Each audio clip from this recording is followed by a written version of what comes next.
What's going on YouTube? It's Tej back again with another video, and today we're going to talk about second-year breakout candidates. I got 15 names to run you through. We're going to go position group by position group, talking about some guys that either have the role and the volume to potentially be a breakout candidate, or I think the talent's there for them to break onto the season and have a huge second year in the NFL. But let me hear your names down below in the comment section. Who are you expecting to have a big second year in the league, whether it is because of the opportunity or because of the talent? I want to hear your list down below in the comment section. Hopefully you guys enjoy. Hit the like button if you do. Subscribe if you're new to the channel. I want to see more football content like this. And furthermore, we're going to do a similar video for third-year breakout candidates as well as fourth-year breakout candidates as well. And then I'll follow it up and do a breakout candidate for all 32 NFL teams. May do that in two videos, one offensive, one defensive, just because there's a lot of guys I want to talk about, but maybe we'll just do one. We'll have to wait and see. Let me hear your thoughts on all that down below in the comment section.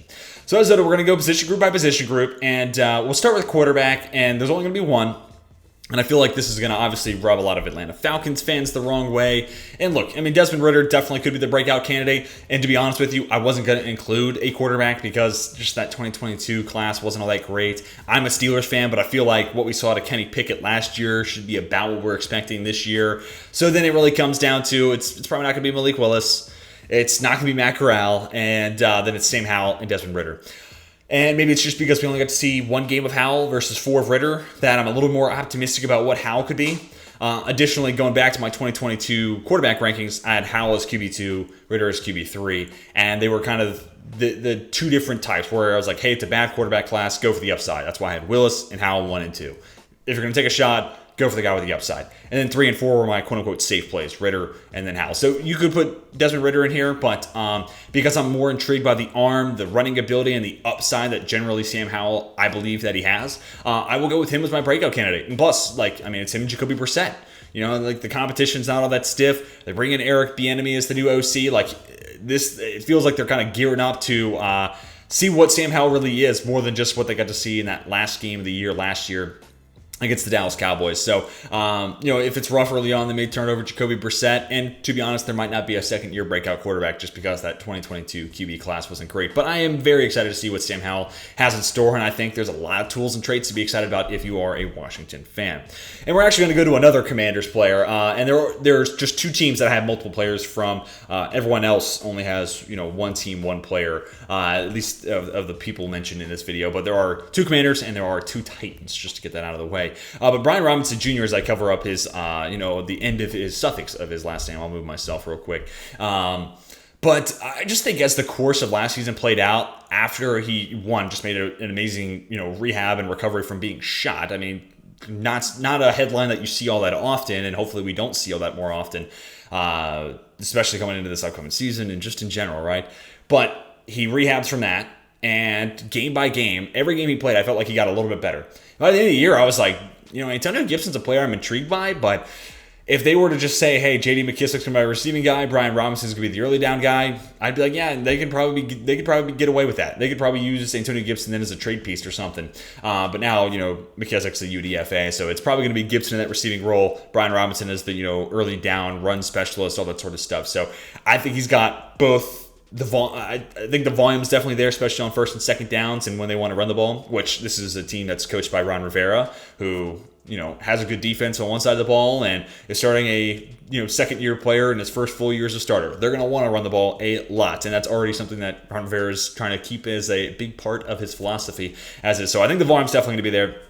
And I thought he was a guy that was worth going somewhere on day 2. Pretty solid player. Lacks maybe some of that explosiveness, but just got more and more comfortable with each game he played last year. And we started to see where as he got further and further away from, you know, the shooting incident and maybe him recovering from those wounds, he did start to get a little bit more explosiveness. Not necessarily a guy who's going to break off 80-yard chunks, but he just felt more fluid moving laterally and kind of hit the hole quicker and had that burst that he just didn't have that second week coming back from the injury. So I think he was a guy that got better and better throughout the course of last year, had a ton of volume ahead of himself this upcoming year. So I could definitely see him being one of those running backs in the second year category that breaks onto the scene in a big way.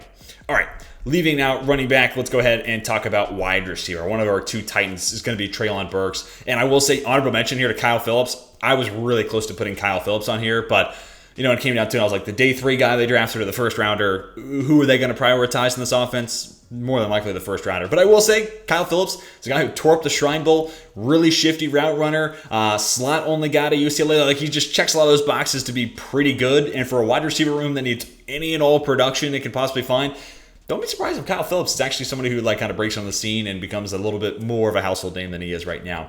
But Treylon Burks was not a receiver I was super high on coming out of Arkansas. Was kind of worried he might be slot only. But last year they played him on the outside, and when he was healthy, he was a lot better than I thought he would be. And he was just a more complete route runner and just more complete wide receiver in and of itself. Arkansas often would have to use him in gadgets and gimmick plays, and they played him from the slot, so that way KJ Jefferson could get the ball out of his hands as quick as possible and make it as simple a throw as they possibly could with Burks working on the slot. So I was like, that transition to the outside is just going to be a little different. Does he have, the ability to win at all three levels with his route running? Can he win 50-50 balls against, NFL DBs? And when he was healthy, a lot of those questions got a yes as the answer. So I think if he builds upon what we got to see last year, and really if we get to see what we saw last year just for 17 games, I think Tennessee's like, okay, yeah, he may not be A.J. Brown, but he could be a number one wide receiver for us. And then maybe with some more time, he does start to touch the height that we had with A.J. Brown. So just a really athletic guy that showed me more than I was expecting last year. Obviously, has that opportunity to step up as that number one wide receiver. And if he plays like he did last year or gets even better, then yeah, we might be talking about a guy who has the skill set to be number one wide receiver for a team that desperately needs it. All right, next up, George Pickens, and a lot of the same stuff could be applied here.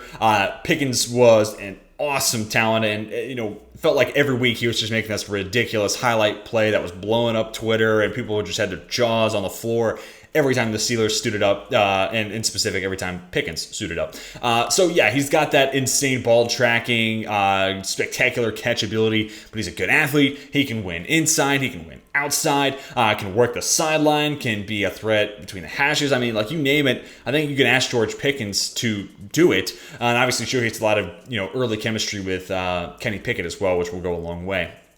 Really, I think the thing that could hold Pickens back from this is Matt Canada. Look, he's just not been a good offensive coordinator. There's not many other ways to describe it. It's been a lethargic passing attack. This is a team that wants to win on the ground. That's fine if there's a mismatch to be exploited, or the team you're playing that week is let's just call them the Chargers because they can't stop the run. Okay, sure, that makes sense. But Pittsburgh just too consistently is trying to win on the ground when the offensive line struggled, and because of that, Matt Canada's not drawing people open with his passing concepts, and they just don't pass the ball enough to where George Pickens leads the team in receiving touchdowns with 4, and then Najee Harris has 3, and even just targets per game, Pickens, Deontay Johnson, and Chase Claypool when he was at Pittsburgh, the target share is just not big enough. So if there is something that keeps him from breaking out and having those gaudy numbers, and at end of the year conversation around Pickens being this is a number one wide receiver, he's the next great Steeler on the outside, what could keep him from that? To me, it's Matt Canada, because he's not helping him get open, he's not creating any separation with the concept, and we just don't pass the ball enough. So I think there are some potential limitations, but I think we all look at the player and the talent. We're like, yeah, he should definitely be in the second-year breakout list. All right, our last Titan to talk about, Chig Okonkwo. This guy is an absolute freak.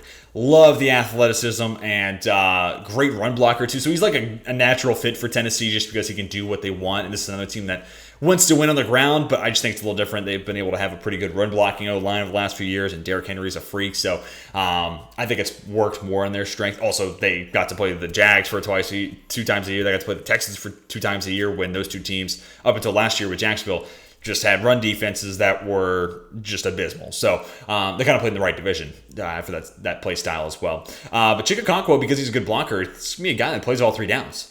And he's coming from an offense that has, less wide receiver talent than most teams across the league, we'll put it nicely. So volume opportunities are there for him to be a big part of the passing attack. He'll play all 3 downs. It's not like he's a liability as a run blocker, setting him up to be a threat for play action, right? Teams are not going to say, oh, Chig Okonkwo is in the game, don't fall for the play action bite because he's not a blocker. No. People are going to have to respect that, and because of that, he might have some more big plays become available to him, but also just really good athlete. And we saw, as the last year played out, whether it was Malik Willis or Josh Dobbs, I started to look a lot more at Okonkwo's direction, and he started to get a lot more production. I won a lot of bets towards the end of last year because Chig Okonkwo was just sailing past his reception total and receiving yard total. So I hope more of that happens this year. But I think this is going to be the year where Okonkwo kind of breaks on the scene, and especially when tight end is such a scarce position for top end talent. I'm not saying Okonkwo is going to be Travis Kelce, but there's definitely a pathway to where we end the year and he's like, yeah, Chig Okonkwo was a top 10 tight end in football, or he's a top 12 tight end in football, just because there's not that many great options, and because I think he is potentially that talented and will be able to put up that type of production. Anyways, let's move on to the offensive line now. Evan Neal. So this is one where it's just like, yeah, duh. He should be on this list because he was a top 5 pick, or top 7 pick, and uber athletic coming out of Alabama. Bruce Feldman, freak list guy. And he wasn't my number one offensive tackle. That was Charles Cross back in 2022. But that being said, I liked all 3 of those top guys. Charles Cross, Ikem Ekwonu, and Evan Neal. I liked them all, and I think all 3 of them can be and will be plus level tackles in the NFL. So for me, it's just like, hey, Evan Neal needed a year, get comfortable, transition to the NFL level. Oftentimes, we don't see that breakout till year 3. So maybe I'm a little early by predicting it's going to happen in year 2. But I could definitely see the Andrew Thomas turnaround. And again, that may sound lazy because it's like, well, Andrew Thomas plays for the Giants. You're just expecting the same thing happen. That's lazy. Yes and no. It's a different regime, too. So I'm not just assuming it like, that offensive line coach just works his magic in year 2. No, it's a different coaching staff. I'm just believing in the athleticism and the talent of what I saw at Alabama, and a guy who played right tackle for a season at Alabama. And it's not like he's learning a new position. Yeah, it was bumpy year 1, but I think now, with NFL experience, that position, and a background playing there, you're going to see that talent. You're going to see that comfortability kick up to another level. And, of course, that type of athleticism plays, too. So I think that goes a long way. I just think it's just going to take a little bit of time for him to get acclimated. And I think it could happen as early as year 2. All right, next tackle I'll talk about is Goedeke. And towards the end of last year, got a little bit better, specifically in pass protection, which was impressive because the last 3 weeks of the year, I think he played 3 different positions. Left guard, right tackle, and then right guard. Like, they had him bouncing around in the last stretch of the season. But he was this guy coming out of Central Michigan. And he's not the only Central Michigan 2022 draftee we'll talk about another one in just a moment. But that him and, spoiler alert, Bernhard Raimann's the next guy we're going to talk about. High-level athletes. I thought Raimann, I was more comfortable with him playing tackle. Goedeke probably more as a guard. But I honestly don't mind the idea of him playing tackle, especially at right tackle. Again, high-end athleticism, really good tape at Central Michigan. Another one of those guys where I just think you give him a year, get him acclimated to the NFL, and just the level of strength it needed, and how quick the game moves, all that sort of stuff. And just NFL coaching in and of itself goes a long way over the course of a year. I think now he's in a spot where I wouldn't be surprised if he's at least average level right tackle this year in Tampa Bay. And who knows, maybe tackle is his more natural position. If you go look at his PFF grades, his highest in-game grade was with him playing right tackle. So maybe they're onto something there, and maybe that's just a comfort thing that we see really kick into fruition if he does, hold on to that right tackle spot. But I buy into the athleticism, like the college tape, and now with the chance to start and be an every down starter at right tackle in Tampa Bay, getting to work with Tristan Wirfs, I think this is going to be the year where Goedeke at least goes from this sub-average player to at least average, maybe a little bit above average this year with the Bucs. And as promised, here's Bernhard Raimann, left tackle for the Colts. The first few games that he played, not great. The last half of the season, though, pretty darn good, especially as a pass protector. And he was this tight end converted to play tackle, and you saw that movement skills, not just like straight line fast athlete, but like the footwork, the mirroring ability, his hand, like all of it was there to where this guy is just very fluid and very comfortable playing the position. I just think it was going to take time for him to get used to seeing what it's like playing against an NFL edge rusher versus who he was playing while he was at Central Michigan. And that jump of competition is steep. It is for just about every college player, but especially when you're coming from Central Michigan. So I just think it took a little bit of time, and I think by the end of last season, we already saw him learn a ton, make that transition, take a step up in his level of play. So I think he has earned that opportunity to be the starting left tackle in Indianapolis. I think he's just on the upswing, buying the athleticism, buying the player. I think he's going to be a really, really good player. And I think the Colts offensive line as a whole gets back on track this season, and a big part of that will be Bernhard Raimann. All right, then we get to Devonte Wyatt. Played all but one game last year for Green Bay, which was a little surprising for me to see because he was pretty quiet. I was surprised. But, 24-year-old rookie. He was like the first 24-year-old that Green Bay had drafted in like a couple of decades. So they went outside their normal draft parameters to take a shot on a guy like Wyatt, play him next to Kenny Clark, which I think goes a long way to having that other guy that can step up and produce in the interior. And really, Devonte Wyatt was supposed to be the help for Kenny Clark, so that way it's not Kenny Clark and no one else. But I think he gets that much better in year 2. Already a pretty good run defender as well. He tore up the Senior Bowl, so we know he can handle his own against NFL level competition. I just think it's going to take a year, basically. And we even saw kind of the same thing with Quay Walker. You could have maybe put him on this list as well. First half of last season, not so great. But by the second half, he had played enough, got to work with Devondre Campbell enough to where it's like, all right, he's starting to figure it out, and he's starting to become a really good player because of it. I think Devonte Wyatt next to Kenny Clark and playing with this franchise that is so good at player development. I think this is the year where we see Devonte Wyatt take that step forward. And honestly, I'll go as far to say within a 5-year time, like I wouldn't be surprised if we're talking about Devonte Wyatt in the same way that a lot of people talk about Kenny Clark as that, heart of the Packers defensive line, the big source of pass rush from the interior. I could totally see Devonte Wyatt just kind of basically taking the baton away from Kenny Clark in a few years' time, but I think it starts this year in year 2. All right, then we get to Devin Lloyd, inside linebacker for the Jags, and kind of the inverse of what we talked about with some of the other dudes where, first half of the year, first month in specific, Devin Lloyd, I was like, he's already this good? Wow, maybe that was a big miss for me. And then the rest of the year was rough. He gets benched. Chad Muma, a day 2 rookie takes his spot. Muma doesn't look great. Maybe I could have included him on this list too, because I did like Muma. But Devin Lloyd is such a special pass rusher, freaky athlete with sideline-to-sideline coverage capabilities, and such a sure tackler that I was like, it's really bewildering to see. Like, all those things I love about Devin Lloyd were really present there those first 4 weeks, and he was a stud right away.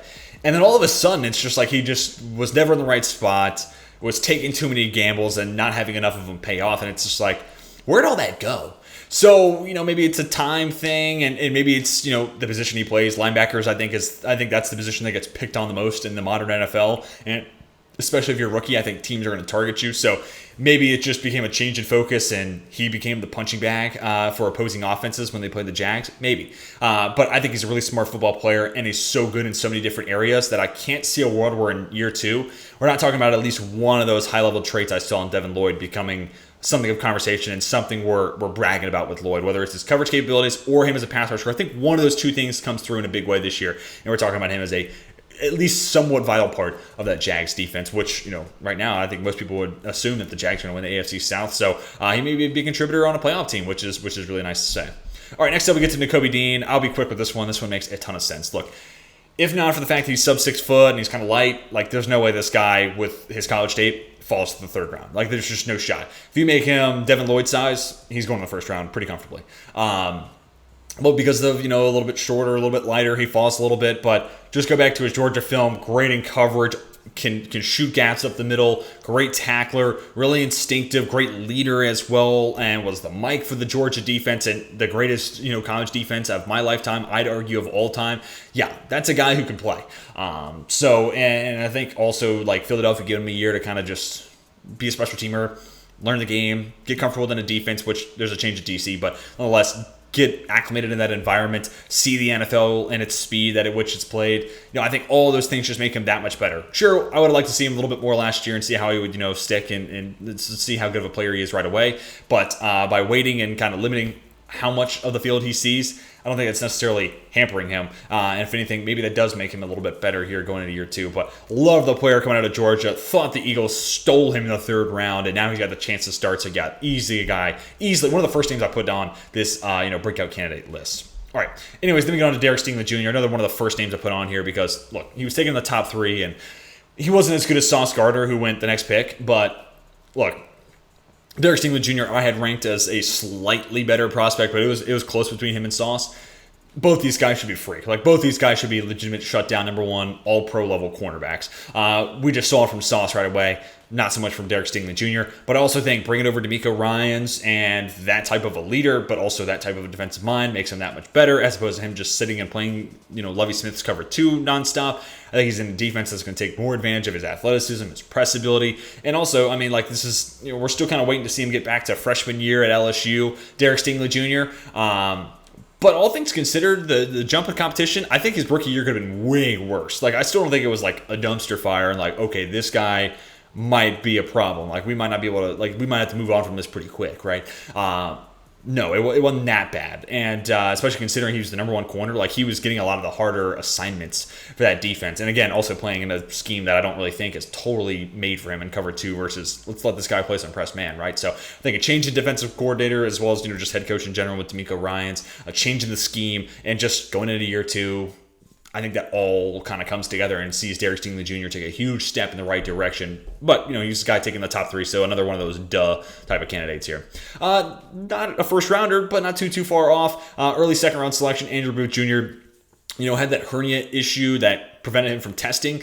If he put up like average numbers and we just gotten to see what the 40 was, the 3-cone was, all that sort of stuff, He might go in the late first round. And he's another guy that I think is being benefited by the change in scheme, right? Like Ed Donatell's defense was, well, let's just be honest, the Vikings defense was abysmal last year, and Ed Donatel was a big reason why they played such soft coverage, let teams pick them apart underneath, and then they basically just tried to play bend but don't break, but still didn't have the personnel to keep teams out of the end zone. So yeah, it was a rough year for that Vikings defense. But Andrew Booth Jr. has a lot of skill sets that say, hey, this guy could be a really nice man coverage corner. And Brian Flores coming over as the DC, he's going to play a lot of man coverage, and he's going to play a lot of man press. So as long as the athleticism isn't something that we find out, yeah, he didn't test because he knows he's not a plus-level athlete and he can't hold his own at the NFL level. As long as that doesn't happen, which I don't think will, he's a really good fit for this defense, and I think going into year 2, we'll get to see his talent actually fully on display, and hopefully he's even more healthy than he was throughout points of last year. And this is a Vikings secondary, Louis Cine hopefully coming back healthy, Andrew Jr. hopefully back to 100%. There's a lot of just already in-house upgrades that might potentially be on the way for Minnesota, but I like Booth Jr. a fair amount coming out of Clemson. I saw him as a late first rounder, but obviously the hernia injury kind of pushed him back, but still goes early second, which I think speaks volumes to how the Vikings see him. And keep in mind, that was the current Vikings regime that drafted him at the early second round, so they clearly like him. I think they're going to give him the chance to stand out and be a big-time player in year 2. Let me get to Dax Hill, another one of the duh ones where it's like, hey, look, there are not many teams that would be able to shoulder the loss of a Jesse Bates, and I'm still not sure Dax Hill is 100% like a one-to-one replacement for Jesse Bates. Odds are he's not, because replacing Jesse Bates is really hard to do because he is one of the best safeties in football.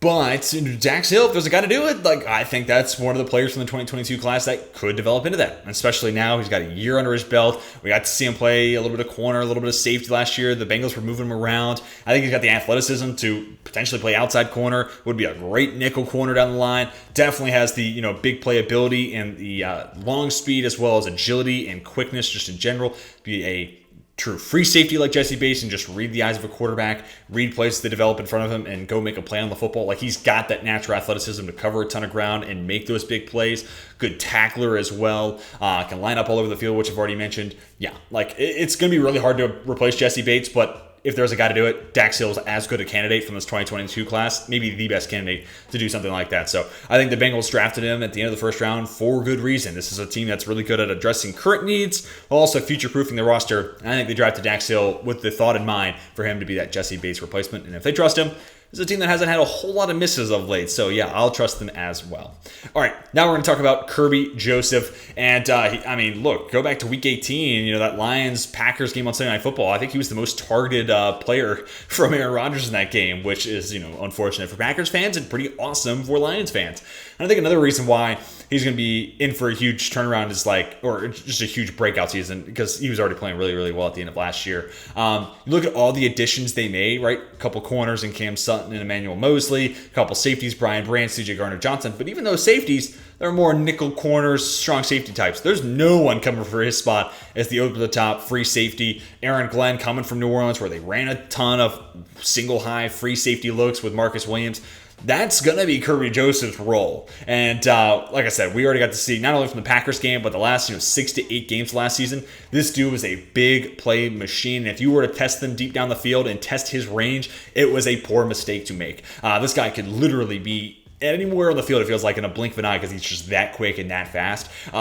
It's just a great feel for the game as well. The instincts are there. The ball skills are there. He's also got pretty good hands, too. A little small, maybe, but we're nitpicking here. But we already saw him halfway through last year really kicking into high gear, and if he plays like that through this upcoming season, he is definitely going to be a breakout candidate. And I also think he's a big reason why we saw this Lions defense go from historically bad to just kind of like middle of the road to below average, because their turnover margins, like first half of the year to second half of the year, starkly different. And a big part of that was KERBY Joseph. Dan Campbell said time and time again, we need to create more turnovers, and the guy that ultimately did that as much or more than anybody else was KERBY Joseph. So, man, I just look at the second-year class for Lions. KERBY Joseph, Aiden Hutchinson, James Houston. They have a ton of young players that they brought in this, NFL draft cycle I'm excited about. But 2022 class was good last year and only getting better, look out. And, Aiden Hutchinson would obviously be an easy one to put on here, but number 2 overall pick. He was already pretty good last year. He's kind of a dull one, but I want to talk about KERBY Joseph here because I could definitely see him making a name for himself as one of the best free safeties and one of the best playmakers on the back end in the NFL this season. But that is going to do it for my 15 names for second-year breakout candidates. Let me hear your thoughts down below in the comment section. Where was I right? Where was I wrong? And who did I leave off that you think is going to break out here in year 2 in the 2023 NFL season? Love to hear all your thoughts and all those names down below in the comment section, so definitely drop a comment down below. But hopefully you guys enjoyed. Be sure to hit that like button if you did. Subscribe if you're new to the channel and want to see more football content like this. But that is going to do it for me. Hope you all have a fantastic rest of your day. And until next time, my name is Tej, and I am signing off.